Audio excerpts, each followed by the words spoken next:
نحمده ونصلي على رسوله الكريم اما بعد فاعوذ بالله من الشيطان الرجيم بسم الله الرحمن الرحيم رب اشرح لي صدري ويسر لي امري واحلل عقدة من لساني يفقهوا قولي۔ قرآن پاک کی یہ آیات ہماری ذاتی زندگی کی اصلاح، ہمارے خاندانی زندگی کی اصلاح اور پھر اس کے بعد معاشرے کی اصلاح میں بے حد اہم کردار ادا کرتی ہیں۔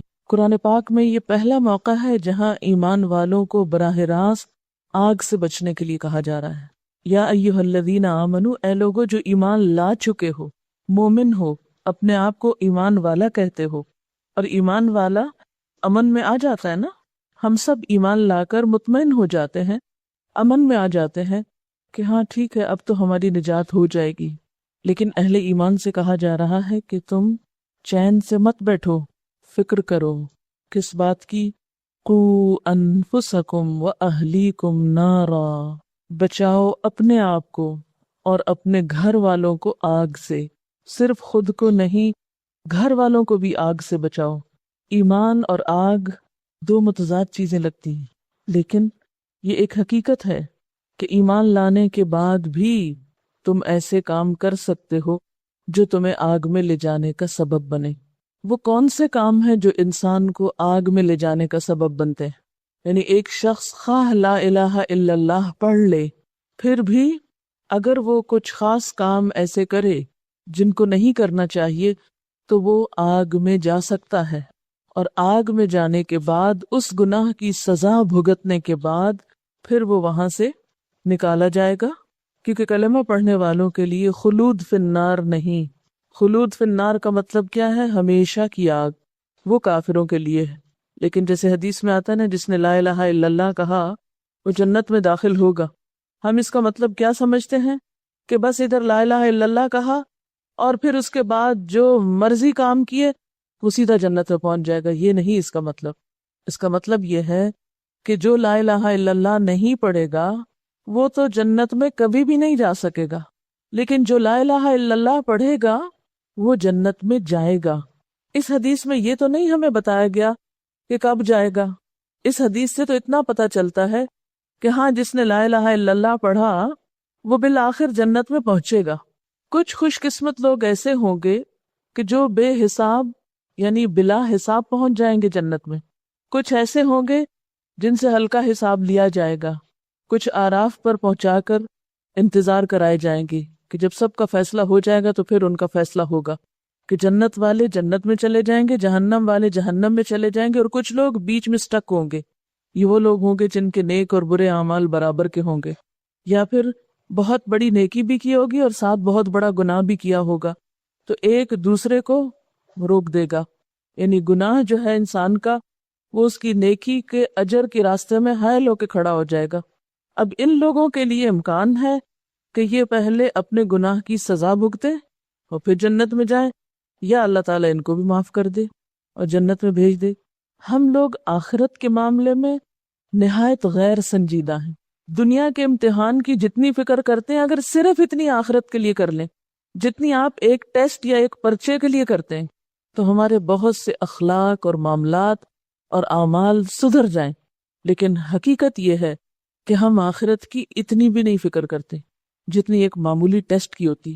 یہاں ایمان والوں سے کہا جا رہا ہے کہ اپنے آپ کو آگ سے بچاؤ، اور جیسا کہ آپ جانتے ہیں کہ ہر شخص کو پل صراط سے گزرنا ہے۔ وَإِن مِّنكُمْ إِلَّا وَارِدُهَا، تم میں سے ہر شخص اس پہ وارد ہونے والا ہے، اور وہ ہے بھی اندھیرے میں۔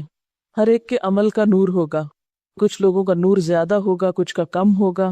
زیادہ نور والے وہ ہوں گے جنہوں نے اپنے نیک اعمال کے ساتھ ساتھ دوسروں کے لیے بھی نیکی کے راستے کھولے ہوں گے۔ الدال علی الخیر کفاعلہ، وہ صرف اپنا نور ہی نہیں، لوگوں کو نیکی کا راستہ دکھانے کا نور بھی رکھتے ہوں گے، اس لیے ان کا نور بہت زیادہ ہوگا۔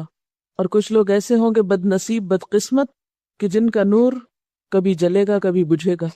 اسی لیے تو دعا کریں گے نا، ربنا اتمم لنا نورنا، کہ اے رب ہمارا نور ہم پہ تمام کر دے، کہیں یہ نور چلا نہ جائے، بجھ ہی نہ جائے اور ہم نیچے نہ گر پڑے۔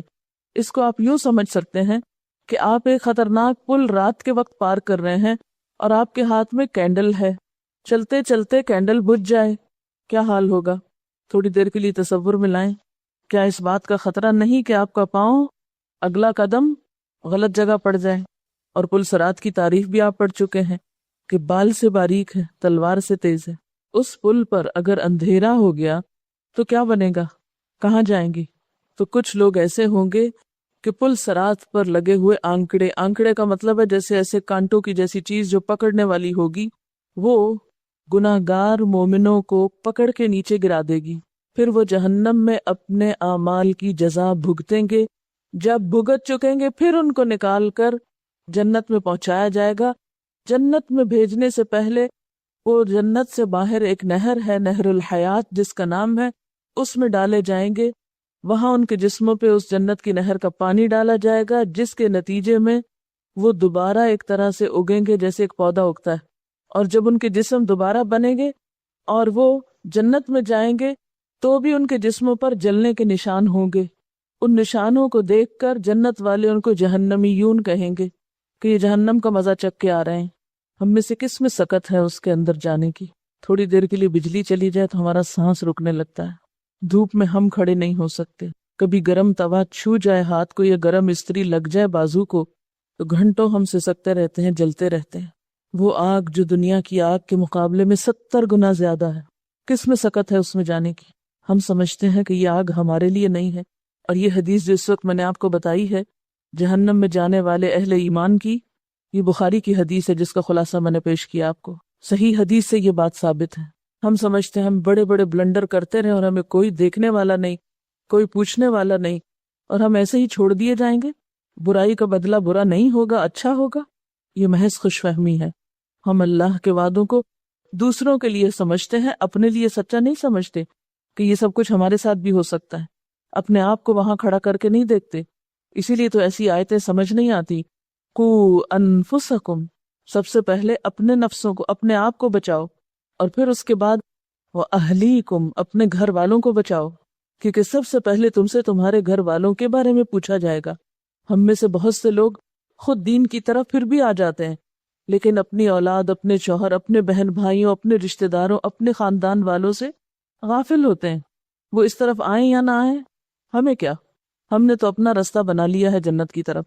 تو ہم میں سے کس کس کے پاس کیا پروگرام ہے گھر والوں کو آگ سے بچانے کا؟ ویسے بھی اس مشینی دور میں گھر والوں کی محبتیں مشینوں نے چھین لیں، گھر میں بیٹھ کے بھی مشینوں کے آگے بیٹھے رہتے ہیں۔ اس لیے وہ آپس کا پیار اور محبت، ایک دوسرے کی ہمدردی، ایک دوسرے کا ساتھ دینا، ایک دوسرے کے لیے تڑپنا، ایک دوسرے کی تکلیف کو محسوس کرنا، وہ تو ویسے ہی کم ہو گیا ہے۔ دنیا میں ایک دوسرے کو نہیں پوچھتے، آخرت کی فکر کس کو ہوگی آج کے دور میں؟ دنیا میں اگر ہمارے سامنے ہمارا کوئی پیارا آگ میں گر پڑے تو شاید ہمارا احساس جاگ اٹھے، لیکن ہم تصور میں اپنے عزیزوں کو آگ میں جاتے ہوئے نہیں دیکھتے، آگ کے شعلے ان کے ارد گرد نہیں نظر آتے ہمیں، اسی لیے ہمارے دل کے اندر کوئی درد نہیں، نہ سوچ اٹھتی ہے، نہ پھر ہم کچھ سوچتے ہیں کہ ہم ان کے لیے کچھ کریں۔ اور آپ کو معلوم ہے اچھی طرح جہنم میں لے جانے والے کام کون سے ہیں؟ سب سے پہلے تو فرائض میں غفلت، نماز، روزہ، حج، زکوٰۃ، ان سب کا ترک کرنا دوزخ میں لے جانے کا سبب ہے۔ نماز کے بارے میں واضح طور پر قرآن پاک میں آتا ہے، فی جنات یتساءلون عن المجرمین ما سلککم فی سقر قالوا لم نک من المصلین۔ جنت میں جانے والے دوزخ والوں سے پوچھیں گے تمہیں کیا چیز دوزخ میں لے گئی؟ قالوا، وہ کہیں گے لم نک من المصلین، ہم نماز پڑھنے والوں میں سے نہیں تھے، ہم نماز نہیں پڑھتے تھے۔ کیا قرآن کی یہ آیت ایسے ہی لکھ دی گئی ہے قرآن پاک میں؟ اس کا کوئی مطلب نہیں ہے، یہ کس کے لیے لکھی ہے؟ لیکن ہم نے کتنا سوچا، پیار، محبت، خیر خواہی، خدمت، دوسرے کی مدد، اور اس کو پہلے اپنے خلوص کا یقین دلاتے ہوئے اس کو دین کی طرف بلائیں۔ ہم گھر والوں کو اگر دین کی طرف بلاتے بھی ہیں تو ڈانٹ ڈپٹ کے، لیکچر سنا کے، جبکہ گھر کے اندر لیکچر سنا کے تبلیغ نہیں ہوا کرتی، تقریروں سے تبلیغ نہیں ہوتی گھر کے اندر۔ اسی لیے اکثر لوگوں کو یہ مشکل پیش آتی ہے، گھر والے نہیں بات سنتے، گھر والوں کو بتانا بڑا مشکل ہے، اس لیے کہ ہمارے اپنے کچے چٹھے اور ہمارے اپنے کردار اور اپنے قصور سامنے نا ان کے، ہماری حقیقت بھی تو گھروں میں کھلتی ہے کہ ہم اصل کون ہیں، ہماری حقیقت کیا ہے۔ باہر تو لبادے اوڑے ہوئے ہیں ہم نے، لیکن گھر والوں کے سامنے تو کوئی لبادہ نہیں اوڑھ سکتا۔ وہاں تو جب تک ہمارا اپنا عمل درست نہیں ہوگا، ہماری اپنی مثال سامنے نہیں ہوگی، ایک لفظ کی تبلیغ اثر نہیں کرے گی۔ جب تک ہمارے قول اور فعل کا تضاد نہیں ختم ہوگا، ایک جملہ نہیں کسی کے دل پہ لگے گا۔ اسی لیے اللہ تعالیٰ نے یہ ذمہ داری ہمیں پہ ڈالی۔ نبی صلی اللہ علیہ وسلم کو جب تبلیغ کا حکم ہوا تو کیا فرمایا تھا؟ وَأَنذِرْ عَشِيرَتَكَ الْأَقْرَبِينَ۔ ابتدائی دور میں آپ صلی اللہ علیہ وسلم کو جب دین کا پیغام پہنچانے کے لیے حکم ہوا تو سب سے پہلے خاندان والوں کے لیے ہوا۔ وَأَنذِرْ عَشِيرَتَكَ الْأَقْرَبِينَ، اپنے قریب ترین خاندان والوں کو خبردار کرو۔ اور اسی موقع پر آپ نے سارے خاندان والوں کو دعوت پر بلایا اور ان سب کے سامنے حق کا پیغام رکھا، ایک ایک کا نام لیا، اپنی بیٹی کا نام لیا، اپنی پھپھی کا نام لیا، یعنی مراد یہ ہے کہ مردوں کے علاوہ عورتوں کا نام لے کر بھی ان کو بھی تبلیغ کی کہ اے محمد کی بیٹی فاطمہ اور اے پھپھی صفیہ، تم اپنے لیے خود کچھ کر لو، میرا نبی ہونا تمہارے کام نہ آئے گا۔ تو جب تک ہم اپنے گھر والوں کے لیے خیر خواہ نہیں بنتے، جب تک گھر والوں کی اصلاح نہیں کرتے، جب تک گھر والوں کے لیے ہم کامیاب نہیں، ہم باہر بھی ناکام ہیں۔ اور گھر میں اخلاق کا، اعلیٰ کردار کا، صبر کا، قربانی کا ثبوت دینا ہوگا جب تبلیغ ہوگی، اور یہاں پھر ہماری اصلاح ہوگی سب سے پہلے۔ یہ تو نہیں ہو سکتا نا کہ ہم خود نمازوں میں سستی کریں اور گھر والوں کو کہا کریں آپ وقت پہ نماز پڑھا کرو، وہ کیسے سنیں گے؟ تو گھر والوں کے لیے جو تبلیغ کی ذمہ داری عائد کی گئی ہے وہ دراصل ہمارے اپنے نفس کی اصلاح کا مؤثر ترین ذریعہ ہے۔ ہماری اصلاح اس وقت ہوگی جب ہم گھر والوں کی اصلاح کرنے لگیں گے، کیونکہ وہ قریب ترین ہو کر ہمیں ہماری ظاہری نہیں اندر تک کی غلطیاں بتائیں گے۔ اور جب ہم گھروں کو چھوڑ کے نکل جاتے ہیں اور گھر والوں سے بے نیاز ہو جاتے ہیں اور باہر بڑے ظاہری طور پہ اچھے بنے پھرتے ہیں تو پھر ہمیں تبلیغ آسان لگتی۔ ٹھیک ہے، کسی کو کیا خبر ہم کیا کرتے ہیں، کون سے فرائض ادا کرتے ہیں اور کون سے نہیں، سچ بولتے ہیں یا جھوٹ بولتے ہیں، جو اخلاق کے درس باہر دیتے ہیں وہ گھر میں بھی عمل کرتے ہیں یا نہیں۔ تو جب ہم گھر والوں میں تبلیغ کرنے میں کامیاب ہوں گے، جس کے لیے بڑی قربانی چاہیے، اپنے نفس کی قربانی چاہیے، تو باہر بھی کرنا آسان ہو جائے گا۔ قُوا أَنفُسَكُمْ وَأَهْلِيكُمْ نَارًا۔ تو سب سے پہلے فرائض میں غفلت، نماز، روزہ، حج، زکوٰۃ جو فرض کا درجہ رکھتا ہے، اس میں اگر گھر والے کوتاہی کر رہے ہیں یا ہم خود کر رہے ہیں تو باقی سب چیزیں سیکنڈری ہو جاتی ہیں، ثانوی ہیں۔ اس کے بعد آگ میں لے جانے والے کام کون سے ہیں؟ حرام چیزوں کا ارتکاب، ان گناہوں کا ارتکاب جن پہ حد لگتی۔ کن گناہوں پہ حد لگتی؟ قتل، چوری، زنا، شراب نوشی، دوسروں پر الزام تراشی۔ آپ صلی اللہ علیہ وسلم نے خواتین سے جو بیعت لی تھی اس میں یہ سب چیزیں شامل تھیں۔ وَلَا يَسْرِقْنَ وَلَا يَزْنِينَ وَلَا يَقْتُلْنَ۔ آپ نے اپنی بیعت میں یہ سارے الفاظ کیوں دہرائے تھے؟ اللہ تعالیٰ نے سکھائے، قرآن میں نازل فرمائے۔ ایک عورت خواہ نماز پڑھتی ہو، روزہ رکھتی ہو، سب کچھ کرتی ہو، لیکن اگر اپنے ہی بچوں کو پریگننسی میں قتل کرا دیتی ہے، جو کہ ایک عام سا کھیل ہے، یہ کاڑھا پی لو، وہ دوا کھا لو، وہ فلاں طریقہ کر لو، وہ فلاں کر لو، گھروں میں ہی دیسی علاجوں سے اکثریت کو میں نے دیکھا ہے حمل ضائع کراتے ہوئے، اور احساس بھی نہیں غلط کر رہے ہیں۔ پھر اس کے بعد چوری۔ آپ کا کیا خیال ہے کہ چور کی چوری قیامت کے دن اس کے سر پہ نہیں بلبلائے گی؟ خواہ وہ اپنے ہی شوہر کی ہو یا باپ کی ہو یا اپنے ہی ساتھ والوں کی ہو، اللہ سے کیا کچھ بھی چھپا رہ جائے گا؟ مثقال ذرۃ ان جیسی چیز سامنے نہیں آئے گی؟ آپ کو بخاری اور مسلم کی وہ حدیث بھول گئی ہے کہ جس نے بھی جو کچھ چرایا ہوگا قیامت کے دن وہ اس کے سر پہ ہوگا۔ اگر کوئی بکری چرائی تو وہ ممیا رہی ہوگی، کوئی کپڑا ہوگا تو وہ پھڑپھڑا رہا ہوگا، کوئی بھی چیز کسی بھی قسم کی وہ بول بول کے چور کو خود پورے حشر کے میدان میں بدنام کر رہی ہوگی۔ پہلے یہ ہوتا تھا کہ گھر محفوظ ہوتے تھے، اب تو ایسے واقعات سننے میں آتے ہیں کہ گھر میں لوگ مہمان آتے ہیں اور مہمان بن کے چور بن جاتے ہیں، اور یہ مسلمان گھرانوں میں ہو رہا ہے۔ اور شوہروں کے مال کی چوری تو کوئی بات ہی نہیں، ان کی مرضی کے بغیر خرچ کرنا تو کوئی برائی نہیں سمجھی جاتی۔ اسی طرح باقی کبائر کا ارتکاب، پھر کیا جھوٹ اور غیبت اور چغلی، الزام تراشی، یہ سب کبیرہ گناہوں میں نہیں؟ کیا ان پہ کوئی پوچھ نہیں، کوئی پکڑ نہیں؟ آپ صلی اللہ علیہ وسلم ایک قبر کے پاس سے گزر رہے تھے تو آپ نے فرمایا اس قبر والے کو عذاب ہو رہا ہے، اور کوئی بڑی بات پہ نہیں ہو رہا۔ یہ چغل خور شخص تھا، غیبت کیا کرتا تھا۔ ہم سمجھتے ہیں کہ ہم لوگوں کے درمیان پھوٹ ڈلوا کے ادھر کی باتیں ادھر لگا کے تو ہم نیکی کے کام کر رہے ہیں۔ کیسی کیسی خرابیاں ہیں ہم میں جو ہمیں اپنی خود بھی نظر نہیں آتی، اپنے ہر برے عمل کی تعویل ہے ہمارے پاس، لیکن اس کا نقصان اور اس کا قصور کس کو ہوگا؟ سزا کون بھگتے گا؟ ساتھ کون دے گا؟ کوئی بھی نہیں. لا تزر وازرۃ وزر اخری، کوئی کسی کے کام نہیں آئے گا. اور پھر آپ صلی اللہ علیہ وسلم نے کیا حضرت عائشہ سے یہ نہیں فرمایا تھا کہ اے عائشہ چھوٹے چھوٹے گناہوں سے بچتی رہنا، کیونکہ یہ چھوٹے چھوٹے مل کر بہت بڑے ہو جائیں گے. اور آپ نے ایک اور جگہ پر وہ مثال دی کہ جیسے کسی جنگل میں کوئی جماعت اترے اور پھر سب لوگ جا کر کوئی لکڑی کانٹا اٹھا لیں اور ایک جگہ رکھ کر اس کو جلائیں تو وہ کھانا تک تیار کر دے. یعنی ایک ایک بندے کی چنی ہوئی ایک لکڑی جو ہے وہ مل کر ڈھیر بن جاتی ہے، اور وہ آگ کا ڈھیر جو ہے وہ سب کچھ گلا جلا کے رکھ دیتا ہے. آپ نے اپنی اہلیہ سے کہا کہ چھوٹے چھوٹے گناہوں سے بچتی رہنا. یعنی کبائر تو ہیں جہنم میں لے جانے کا سبب، لیکن آپ نے چھوٹے گناہوں سے بھی بچنے کے لیے کہا قوا انفسکم واہلیکم نارا. اپنے ہی بچوں کا مذاق اڑا رہے ہوتے ہیں، اپنے ہی بچوں کا منہ چڑھا رہے ہوتے ہیں، اپنے ہی بہن بھائیوں کے ساتھ برا کر رہے ہوتے ہیں، اور ہم اس کو کبھی برا ہی نہیں سمجھتے. ہم کہتے ہیں یہ تو ہمارا حق ہے، کیا ہوا یہ تو اپنے ہیں. بہت دفعہ ایسا ہوتا ہے، اپنوں کے ساتھ غلط کام کر کے، مس بہیو کر کے، زیادتی کر کے، پھر کیا سمجھتے ہیں کیا ہوا اپنا ہی تو ہے. کہیں بھی حق نہیں دیا گیا کہ کوئی اپنا ہو، خواہ اولاد ہی کیوں نہ ہو، تو اس میں ناروا ظلم کرنے کے لیے کوئی پوچھے گا نہیں، اس کا بھی محاسبہ ہوگا. قوا انفسکم واہلیکم نارا. مطمئن ہو کے بیٹھنے کا کوئی موقع نہیں کہ ہم سمجھیں کہ ہاں ہم فارغ ہو گئے. حضرت عمر رضی اللہ تعالی عنہ جن کی نیکیاں آسمان کے ستاروں برابر تھی، وہ اپنے بارے میں کیا سوچتے ہیں کہ میرا ایک پاؤں اگر جنت کے اندر ہو اور ایک ابھی باہر ہو تو مجھے پھر بھی خوف رہے گا کہ کہیں میں باہر ہی نہ رہ جاؤں.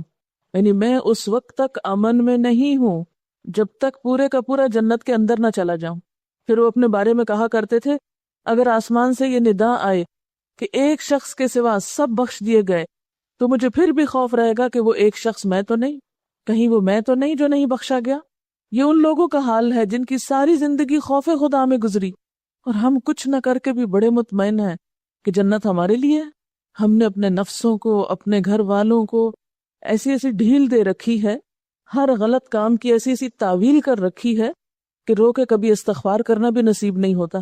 دنیا کی چھوٹی چھوٹی چیزوں کے جانے پہ آنسو آ جائیں گے، خود اپنی زندگی کے جانے پہ اور اپنے لیے آگے کی سزا کے لیے کبھی آنسو نہیں آئیں گے کہ جو اپنے ہی گناہوں سے بھڑکا رکھی ہے.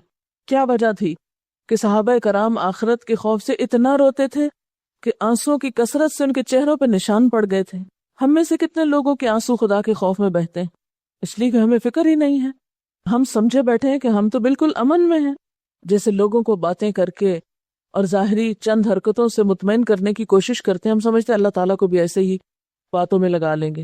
وہ تو ظاہر و باطن ہر چیز کو جانتا ہے، اس کو کوئی دھوکہ نہیں دے سکتا، اس کے سامنے کوئی پریٹینڈ نہیں کر سکتا. جو نہ کیا ہو وہ اس کو یہ کہہ کے نہیں بتا سکتے کہ یہ میں نے کیا ہے. جو کیا ہوگا وہی سامنے آئے گا، اس کے سوا کچھ اور نہیں. اور پھر آپ دیکھیے کہ آگ کی جو ڈسکرپشن دی گئی ہے وقودها الناس والحجارہ، اس میں انسان اور پتھر جلیں گے. جلتے ہوئے پتھر کے پاس سے بھی انسان گزرے. کبھی آپ نے اگر سونا بات لیا ہو تو آپ کو معلوم ہوگا کہ اس میں جس وقت وہ پتھر جل رہے ہوتے ہیں یا پتھر سیکے جا رہے ہوتے ہیں اور اس میں آپ صرف پانی ڈالتے ہیں تو اتنی بھاپ اٹھتی کہ آپ کا پورا جسم پسینہ پسینہ ہو جاتا. حالانکہ وہ اس میں آگ نہیں ہوتی، کچھ بھی نہیں، صرف گرم پتھر ہوتے ہیں، اور اس کے پانی کی بھاپ سے آپ پگھل جاتے ہیں. تو جہنم میں تو وہ پتھر انگارے بن جائیں گے اور دوسری طرف انسانوں کے جسموں سے شعلے نکلیں گے. کیا عالم ہوگا اس آگ کی اذیت کا، اس کی شدت کا. اس آگ سے بچنے کے لیے کہہ رہے ہیں اللہ تعالیٰ وقودها الناس والحجارہ. اور پھر سب سے بڑی بات یہ کہ علیہا ملائکۃ غلاظ شداد، سنگ دل قسم کے، سخت زوراور قسم کے فرشتے اس پہ مسلط ہوں گے، اس لیے کہ لوگ وہاں سے نکل کے بھاگنا چاہیں گے. ایک چھوٹی سی چھپکلی ہمیں نظر آئے تو ہم کیسے چیخیں مار کے بھاگنے لگتے ہیں. کہیں آگ لگ جائے تو ہم میں سے کوئی وہاں بیٹھا نہ رہ جائے. تو جہنم میں کون بیٹھنا چاہے، کون رہنا چاہے گا؟ سب بھاگنے کی فکر کریں گے کہ نکلے یہاں سے.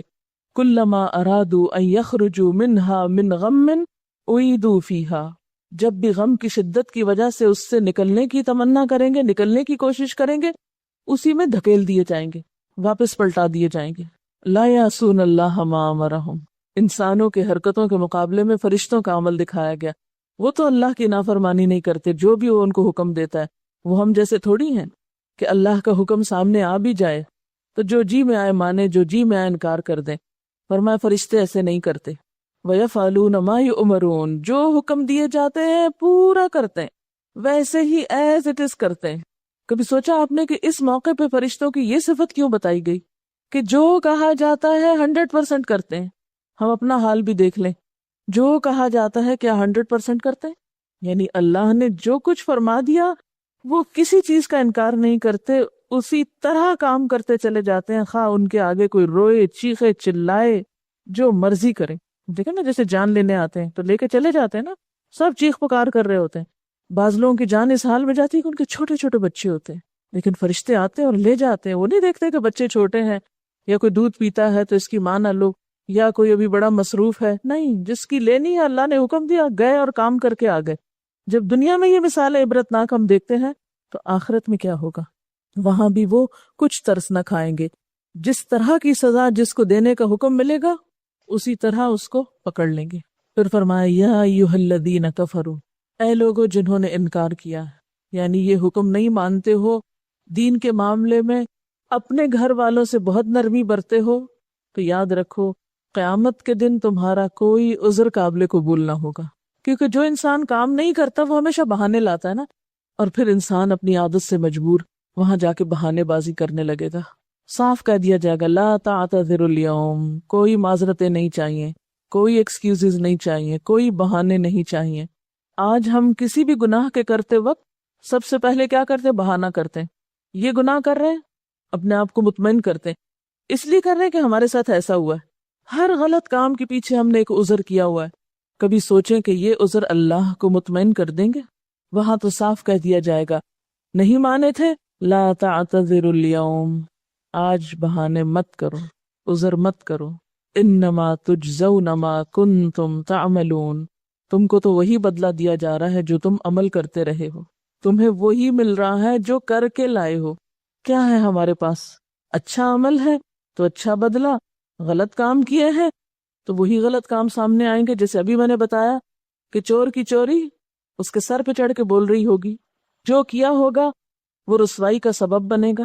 جب تک کہ اس حرکت سے انسان توبہ نہ کر لے، ندامت نہ کرے، شرمندہ نہ ہو، اور پھر اپنے عمل کو بدل نہ لے، اور انسانوں کا حق مارا ہے تو جب تک انسان کا حق لوٹائے نہیں، قیامت کے دن اتنی ہی نیکیاں اپنے اعمال نامے کی دینی پڑیں گی، یعنی سزا الگ ملے گی اور نیکیاں الگ نکال دی جائیں گی، مائنس کر دیے جائیں گے پوائنٹس۔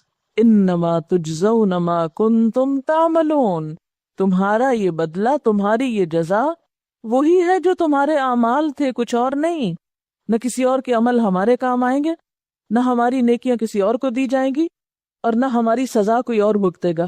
جو کیا ہوگا وہی پاؤ گے، وہی سامنے آئے گا۔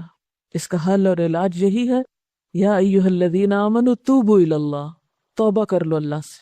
اور توبہ بھی صرف جھوٹوں والی توبہ نہیں کہ زبان سے توبہ توبہ کرو اور عمل میں کوئی تبدیلی نہ آئے، نہیں، توبۃ نصوحا، خالص توبہ، سچی توبہ جس میں حقیقی طور پر عمل بدل آئے۔ نصوحا کا لفظ نصحن سے ہے، خالص، سچی، یعنی ایسی سچی توبہ جس کے بعد گناہ کا کوئی ارادہ نہ ہو، پکا وعدہ کر لے انسان میں آئندہ نہیں یہ کروں گا۔ ایسی توبہ کی کچھ شرائط: نمبر 1، جس گناہ سے توبہ کر رہا ہے اسے چھوڑ دے۔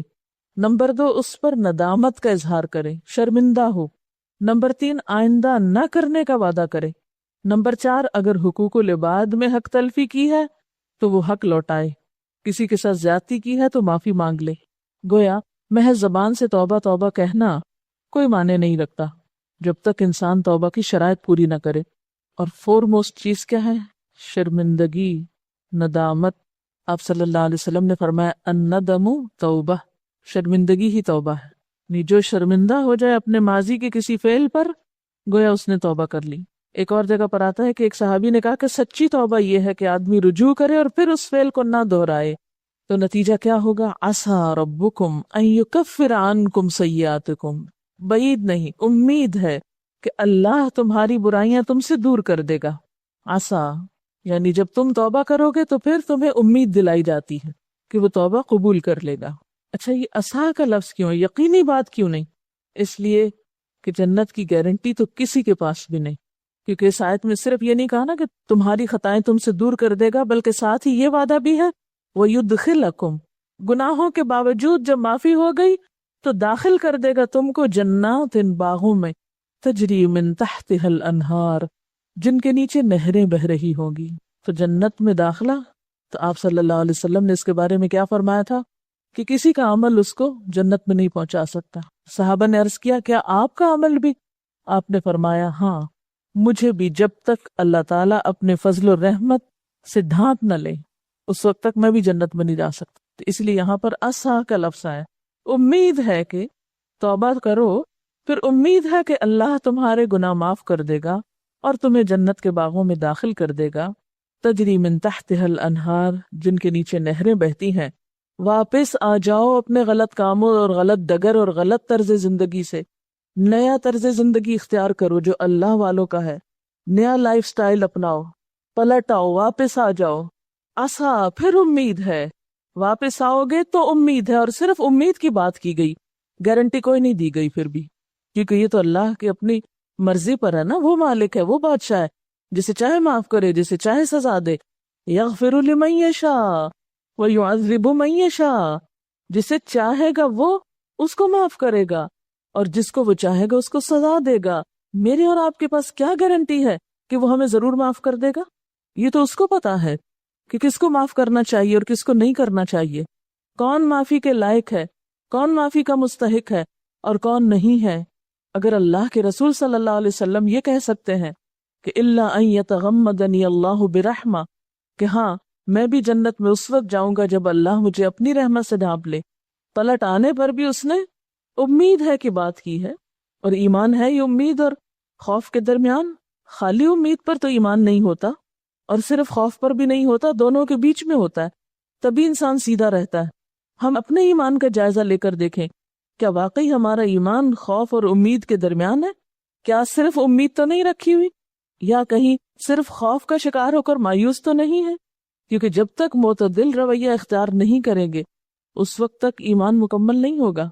عسیٰ ربکم، یعنی ہم کتنے ٹھنڈے دل سے، کتنے آرام سے غلط کام کر لیتے ہیں، یہ سوچ کے اچھا بعد میں معافی مانگ لیں گے، ابھی تو غلط کریں پھر معافی مانگ لیں گے، یا توبہ کر لیں گے، پھر حج کر لیں گے، عمرہ کر لیں گے، روزے رکھ لیں گے، پھر ہو جائے گا معاف۔ کس کو پتا، کون جانتا ہے کہ گھر سے نکلو اور واپس نہ پلٹو، کل کس نے دیکھا ہے، کس کے پاس گارنٹی ہے؟ کوئی ایک کہے کہ ہاں مجھے یقین ہے میں زندہ رہوں گا اور میں ساری معافی مانگ لوں گا آج کے غلط کاموں کی، آج تو غلط کام کرنا میری مجبوری ہے۔ کوئی مجبوری نہیں ہے، ہر ایک کا امتحان ہے۔ یوم لا یخزی اللہ النبی والذین آمنوا معہ، اس دن اللہ نبی صلی اللہ علیہ وسلم کو اور آپ کے ساتھ ایمان لانے والوں کو، آپ کے ساتھ کا مطلب کیا ہے کہ جنہوں نے آپ کی پیروی کی، جو آپ کے نقش قدم پر چلے، ان کو رسوائی سے بچائے گا۔ لیکن جنہوں نے دعویٰ تو آپ کی امت میں سے ہونے کا کیا لیکن کام وہ نہ کیے جو آپ نے بتائے ہیں، تو ان کا کیا حال ہوگا؟ اور ان کا بھی حال آپ دیکھیے کہ جو آپ کے ساتھ ہوں گے اہل ایمان، نورہم یسعی بین ایدیہم و بایمانہم، ان کا نور ان کے آگے آگے اور ان کی دائیں جانب دوڑ رہا ہوگا۔ آپ کو معلوم ہے کہ محشر کا میدان، یعنی میدان محشر سے جنت کا راستہ بہت اندھیرا ہے، اسی راستے میں پل صراط بھی آتا ہے۔ اہل ایمان اپنے اس نور کی وجہ سے پل پار کر رہے ہوں گے، منافق بھی ساتھ چل پڑیں گے، لیکن ان کا اپنا نور تو ہوگا نہیں، یا تھوڑا بہت ہوگا جو جلدی بجھ جائے گا۔ انہیں جب دیکھیں گے اہل ایمان تو پریشان ہوں گے کہ کہیں ہمارا نور بھی نہ چلا جائے۔ اس وقت پھر یہ دعا کریں گے، یقولون ربنا اتمم لنا نورنا، اے ہمارے رب ہمارا نور ہم پہ تمام کر دے، مکمل کر دے، واغفر لنا، اور ہم کو بخش دے، انک علی کل شیء قدیر، بے شک آپ ہر چیز پر قدرت رکھنے والے ہیں۔ اللہ قیامت کے دن کی رسوائی سے اہل ایمان کو بچا لے گا، ان کو ان کا نور دے دے گا۔ اچھا یہ لو جنت کا ٹکٹ اور یہ ہے تمہارا نور، اس نور کی روشنی میں سیدھے چلے جاؤ جنت کی طرف۔ کسی نے کہا تھا کہ وہ تو سورج سوا نیزے پہ ہوگا پھر اندھیرا کیوں ہوگا؟ تو بات یہ ہے کہ اس وقت کی بات یہاں نہیں ہو رہی، یہ ہو رہی ہے بات حساب کتاب کے بعد کی، جب لوگ جنت میں جا رہے ہوں گے، جب جنت میں داخلے کا فیصلہ ہو چکا ہوگا۔ وَيُدْخِلَكُمْ جَنَّاتٍ تَجْرِي مِن تَحْتِهَا الْأَنْهَارُ، اس وقت اللہ تعالیٰ پھر اہل ایمان کو رسوا نہ کرے گا، ان کا نور ان پہ تمام کرے گا، اور وہ دعائیں بھی مانگ رہے ہوں گے کہ یا اللہ یہ نور تمام کر دے، منزل تک پہنچا دے، وغفر لنا، اور ہم کو بخش دے، انک علی کل شیء قدیر، بے شک آپ ہر چیز پر قدرت رکھنے والے ہیں۔ جن کا نور بھی ان کے آگے اور پیچھے ہوگا وہ اس وقت بھی خوف کا شکار ہوں گے۔ ربنا اتمم لنا نورنا واغفر لنا، وہاں تک احساس ضیاء ساتھ ہے۔ اللہ تعالیٰ رسوائی سے بچا بھی لے گا، جنت کا پروانہ بھی مل جائے گا۔ پل صراط پار کرتے ہوئے یہ دعا پڑھ رہے ہوں گے، اللہ یہ نور بجھنے نہ پائے ورنہ آگے کیسے پہنچیں گے، اور ہمیں بخش دے۔ اسی لیے کبھی آپ کے ذہن میں ہو سکتا آیا ہو کہ جن لوگوں کو کہتے ہیں کہ یہ عشرہ مبشرہ ہیں، جن کو دنیا میں جنت کی بشارت مل گئی، ان کو کیوں فکر ہوتی تھی، وہ کیوں خوف کھاتے تھے؟ حضرت ابوبکر ہیں، حضرت عمر ہیں، حضرت علی ہیں، یہ جن لوگوں کو جنت کی بشارت دنیا میں مل گئی تھی وہ بھی ڈرتے رہتے تھے۔ ہاں ڈرتے تھے۔ یہاں جن لوگوں کو جنت کی بشارت مل گئی، جو رسوائی سے بچا لیے گئے، وہ اپنے رستے پہ گامزن ہیں، وہ ڈر رہے ہیں۔ اتمم لنا نورنا واغفر لنا، یہ دو الفاظ کس کے منہ سے نکلتے ہیں؟ جس کے اندر اب بھی فکر باقی۔ تو جب تک وہ جنت کے اندر پہنچ نہیں جائیں گے وہ بے فکر نہیں ہوں گے، اور ہمارا حال یہ ہے کہ دنیا میں ہی بے فکر ہے، ابھی کچھ خبر ہی نہیں آگے کی اور بے فکر ہے۔ کس کو پتا کس وقت کون سی غلطی ہو جائے جو ساری نیکیاں کھا جائے۔ کیوں کہا گیا کہ ایک جملہ انسان بے سوچے سمجھے منہ سے نکالتا ہے، بے سوچے سمجھے، بے مقصد، بلا وجہ، اور وہ اس کو جہنم کی اتھاہ گہرائیوں میں پہنچا دیتا ہے۔ اور کبھی ہم اپنی عادتوں کا جائزہ لیں، راہ چلتے تبصرے کر رہے ہوتے ہیں، کسی شخص کی جگہ بدل دی گئی تو اس پہ تبصرے کر رہے ہیں، بھئی کیا ہوا تمہیں یہاں سے کیوں اٹھا دیا؟ کسی کی ڈیوٹی تبدیل ہوئی تو اس پہ باتیں شروع کر دی بلا وجہ۔ آپ کا کیا کام؟ من حسن اسلام المرء ترکہ ما لا یعنی، اسلام کا حسن تو اس کے پاس ہے جو ان ساری باتوں کو چھوڑ دے جس سے ان کا کوئی مطلب نہیں۔ کتنی باتیں فکر کی، ان کا تو ہمیں خیال نہیں، کتنی باتیں اپنی اور گھر والوں اور معاشرے کی اصلاح کی، اس کی تو ہمارے پاس کوئی پلاننگ نہیں، اور ہر وقت آس پاس دیکھ رہے ہیں کون کیا کر رہا ہے، دوسروں میں دلچسپی ہے۔ چند دن پہلے میں نے کسی کو سٹال کی ڈیوٹی دی کہ آپ سٹال پر ضرورت ہے وہاں پر آ جایا کریں، تو وہ رونے لگی کہ نہیں میں تو یہ ڈیوٹی نہیں کر سکتی، اس لیے کہ میں پہلے یہ ڈیوٹی کرتی تھی تو مجھ سے کسی نے کہا کہ جس کو کچھ نہیں آتا اسے یہاں کھڑا کر دیا جاتا ہے، کہ بہت سے لوگوں نے مجھے بتایا کہ یہاں تو نکمے لوگ کھڑے ہوتے ہیں۔ اب ایک شخص جو نیکی کے لیے اتنا بڑا کام کرنے کے قابل ہے، محض لوگوں کی باتوں سے وہ اس نیکی کے پاس نہیں جا رہا کہ مجھے پھر وہی باتیں سننی پڑیں گی۔ ہم بھول جاتے ہیں کہ مسجد نبوی میں جھاڑو لگانے والی عورت کا جنازہ اس کی قبر میں جانے کے بعد بھی آپ صلی اللہ علیہ وسلم نے پڑھایا تھا۔ اللہ کے دین کے راستے میں صرف کرسی میز پہ بیٹھ کے تبلیغ کرنا اور درس دینا ہی بڑی بات نہیں، یہ تو انتہائی خطرناک جگہ ہے، انتہائی خطرناک، کہ معلوم نہیں کس وقت نیت پھسل جائے، معلوم نہیں کس وقت منہ سے کوئی غلط بات نکل جائے، معلوم نہیں وہ کہاں تک پہنچ جائے، معلوم نہیں کتنی پکڑ ہو جائے۔ یہ تو سب سے زیادہ ڈرنے والی جگہ ہے، سب سے زیادہ خوف کھانے والی جگہ ہے، اور ہم چیزوں کو صرف ظاہری اعتبار سے دیکھتے ہیں۔ کبھی ہم نے سوچا کہ ہمارے راہ چلتے لوگوں کے کام پہ تبصرے اور کمنٹس ان کی کتنی ہمت توڑ دیتے ہیں یا ان کو نیکی کے راستے سے روک دیتے ہیں؟ ہمیں تو یاد بھی نہیں ہوگا کہ ایسی باتیں کرنے والوں میں ہم بھی شامل ہوں گے۔ ہماری روزمرہ کی لا یعنی لغو بے معنی گفتگو، اگر ہم ایک دن کا، ہمیں کرامن کاتبین ہمارا اعمال نامہ دکھا دینا، صرف ایک دن کا جو بک بک ہم سارا دن کرتے رہتے ہیں لا یعنی، تو ہم خود ہی فیصلہ کر سکتے ہیں کہ ہم کہاں جانے کے لائق ہیں، کیونکہ یہ وہ غلطیاں ہیں جن کا ہمیں احساس نہیں ہے۔ توبہ کب کریں گے ان پہ؟ جس غلطی کا احساس ہی نہ ہو اس پہ توبہ بھی نہیں ہو سکتی، وہ تو زیادہ ہی ڈینجرس ہے، کیونکہ آخرت کے بارے میں سنجیدگی ہے ہی نہیں نا، فکر ہی نہیں ہے کہ حساب دینا ہے اس ساری گفتگو کا۔ اہل ایمان تو جنت کے راستے پر، کہ جنت کی طرف گامزن ہیں، پھر بھی کہتے ہیں اتمم لنا نورنا واغفر لنا، یہ نعمت ہم سے چلی نہ جائے، اللہ تیری بخشش کے امیدوار ہیں۔ ہم کتنی دفعہ دن میں استغفار کرتے ہیں؟ اللہ کے رسول صلی اللہ علیہ وسلم تو دن میں 70 سے 100 بار استغفار کرتے تھے، جن کے لیے اللہ تعالیٰ نے گارنٹی دے دی تھی کہ اگلے پچھلے قصور معاف کر دیے گئے ہیں، جن سے خود معافی کا وعدہ کر دیا گیا تھا۔ ہم میں سے کون کتنی دفعہ استغفار کا اہتمام کرتا ہے کہ اس کو فکر ہو؟ اور پھر اس راستے پہ چلنے کے لیے یا ایھا النبی جاہد الکفار والمنافقین، جاہد، جہاد۔ کیا ہے جہاد؟ بھاگ دوڑ، کام کام کام، کبھی اپنے آپ کو سنوارنے کا کام، کبھی عبادتوں میں تھکنے کا کام، کبھی گھر والوں کو سنوارنے کا کام، کبھی ان ساری قوتوں کے آگے چٹان بن کے کھڑے ہونے کا کام کہ جو دین کے رستے میں حائل ہیں ہمارے، جن میں کفار و منافقین شامل ہیں. منافقین سے کوئی غزوہ نہیں ہوا، تو یہاں کس جہاد کی بات ہے پھر؟ کہ جب وہ تمہارے دین پر چلنے کے راستے میں تمہیں مشکل کریں، جب رکاوٹ ڈالیں، تو ان کے آگے ترنے والا نہ بن جاؤ کہ جدھر وہ لگائے ادھر لگ جاؤ. کیونکہ ایک انسان آرام سے چل رہا ہوتا ہے، اتنے میں اپنے سامنے وہ ایسی باتیں دیکھتا ہے، ایسے لوگوں کو دیکھتا ہے، ایسا معاشرے کا دباؤ اور پریشر ہوتا ہے کہ انسان سوچتا ہے یہ بھی تو کلمہ پڑھ رہے ہیں، یہ بھی تو مسلمان ہیں، یہ ایسے کر رہے ہیں، تو مجھے اپنے آپ پر کیوں اتنی پابندیاں لگانے کی ضرورت ہے؟ اور وہاں ہم بھی دین سے پھسل جاتے ہیں. سورۃ المنافقون میں آپ نے کیا پڑھا؟ ہم العدو فاحذرہم، کافروں سے بڑھ کے منافق دشمن ہیں. ایسے لوگ جو زبان سے کہتے ہیں لا الہ الا اللہ، لیکن کرتے کراتے کچھ نہیں. ہم سمجھتے ہیں یہ بھی مسلمان ہیں، یہ تو نہیں کرتے، ہم نے اپنی زندگی کیوں مصیبت میں ڈال رکھی ہے؟ لہٰذا ہم اچھی مثالوں کو چھوڑ کر ان غلط مثالوں کو اپنے سامنے رکھتے ہیں. تو جو شخص جس کو ہم پہچان لیں کہ اس کے قول و فعل میں تضاد ہے، اس کے کہنے کرنے میں فرق ہے، یہ زبان سے کچھ کہتا ہے، عمل میں کچھ اور کرتا ہے، فرائض کی پابندی نہیں کرتا، منافق والی ساری صفات ہیں اس کے اندر، یہ ہمارے لیے اسوہ حسنہ کہاں سے بن سکتا ہے؟ اس کا طریقہ ہم کیسے اختیار کر سکتے ہیں؟ کیونکہ عموماً اچھی مثالوں کو اختیار کرنے میں تو ہمیں بڑی مشکل ہوتی ہے نا، دقت ہوتی ہے.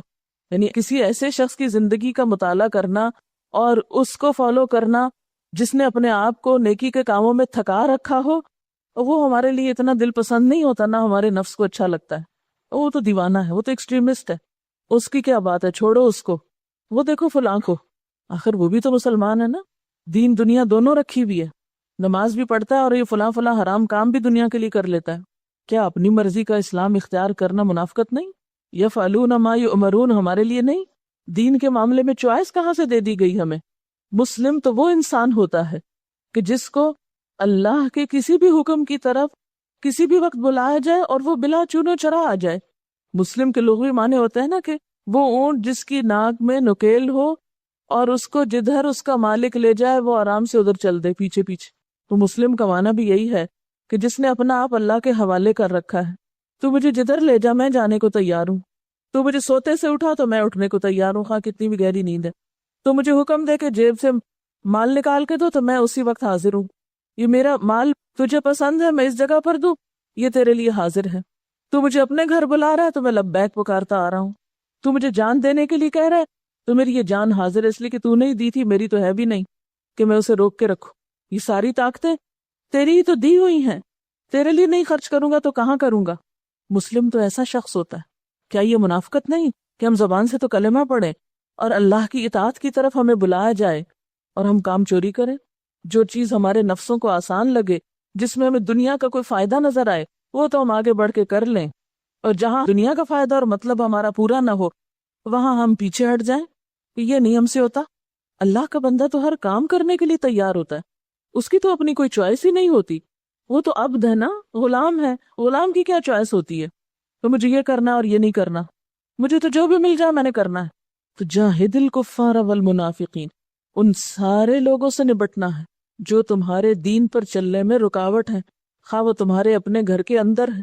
دین کے معاملے میں کوئی کمپرومائز نہیں، اس سینس میں کہ کوئی کہے نماز چھوڑ دو تو نماز چھوڑ کے بیٹھ جائیں، کوئی کہے حجاب اتار دو تو اتار کے بیٹھ جائیں، کوئی کہے جھوٹ بول لو آج میری خاطر تو جھوٹ بول لیں، کوئی ہمیں انوالو کر لے چغلی پر یا غیبت پر تو ہم اس کے ساتھ بیٹھ جائیں چغلیاں کرنے.